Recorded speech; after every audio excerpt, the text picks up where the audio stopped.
Good morning. We're stood outside Worcestershire County Cricket Club, ready for the second ODI today between England and West Indies. England won the first ODI and it was a bit of a difficult day for West Indies. It was quite a heavy defeat. I believe it was their heaviest ever defeat in ODIs. And Syd, you wrote a piece reflecting on that particular defeat.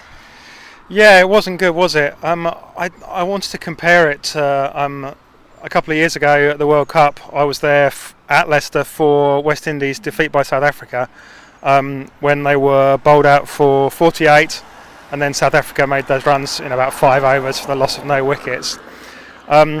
And it was a sort of similar experience for the West Indies, but I think the way they reacted was actually really different. And it was kind of interesting that on that day during the World Cup, the players were, really moved and upset. They were, after the game finished, they sort of gathered on the outfield, and there were players crying in tears. They were obviously very hurt by what had happened. Whereas the reaction of the team kind of collectively and the expressions on people's faces this time was very different. It was just they didn't care. It honestly looked like that. And it feels bad to say that about a professional cricket team, but it really just looked like they couldn't give a stuff and they'd rather be anywhere else. They weren't hurt in the way that they'd been before. And that's a very, in some ways a much more negative reaction. So, I kind of worry for them, to be honest. Yeah, I think it's going to be difficult for them to come back from that. Obviously, the series is still alive, but yeah, you just kind of psychologically that's tricky. And I thought that interview that Stephanie Taylor did with Cricinfo a few days ago was actually quite telling as well. She did seem to be very frustrated, I guess, with kind of the situation generally for women's cricket in the West Indies, but also with the team and the way it's performed of late. And I don't think that performance on Thursday in the first ODI will have helped matters any. So that's going to be it's going to be difficult to see a kind of real comeback for them. But obviously we will be hoping for a bit more of a competitive game today. One thing that has been talked a lot about in the media is this idea that if England won the first 2 ODIs, they'd therefore have enough points to automatically qualify for the 2021 World Cup, because of course these matches are part of the Women's Championship, which is the qualifying pathway for that tournament. Do we think that's right, Syd? Well, we know that it's definitely not. What seems to have happened is that someone at the ICC came up with a magic number of 22 and decided that if you got 22 points, you qualified. Australia already had 22 points, therefore they marked Australia on all the tables as qualified, and they said that if England got 22, they would also be qualified. I looked at this on last Wednesday evening, and I was like, I don't think this is right.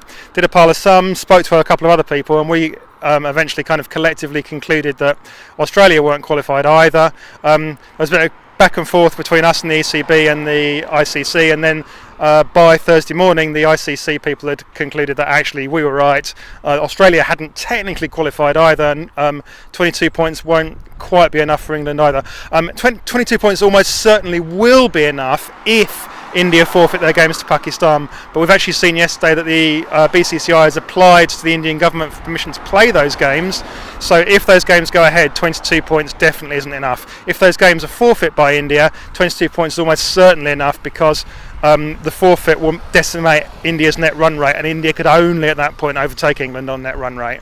Okay, but the headline today shouldn't be, no matter what, that England have qualified. That's correct. It's not going to be. Yeah. Okay, but they could still win the series today, yeah. So that's exciting in itself. And if they win the next match, then they go ahead of Australia, which is also a bit of a psychological advantage maybe going into the Ashes. Perhaps a little bit, although Australia have played several less games, so I think Australia will go, well, we've got like 6 games in hands over you at that point. Fair enough. Okay. Damn it, we were trying to claim a psychological advantage there. We've got to take everything we can get ahead of the women's Ashes. Anyway, back to this match today. Do we think that England will go with the same team today? I think they will. What do you reckon? Yeah, I think they probably will. I think, people often say, why change a winning formula? This is obviously Mark Robinson's, what he thinks is now his best 11. We were a bit surprised on Thursday, weren't we, that he played Kate Cross, but a little bit of egg on our faces there, because she bowled extremely well. Just seems to have, as I said in my piece for The Guardian, just gained a yard of pace, over the winter and looked very, very dangerous indeed, didn't she, Sid? Yeah, she does. She did play really well, and she looks, a very good actually addition to England's attack.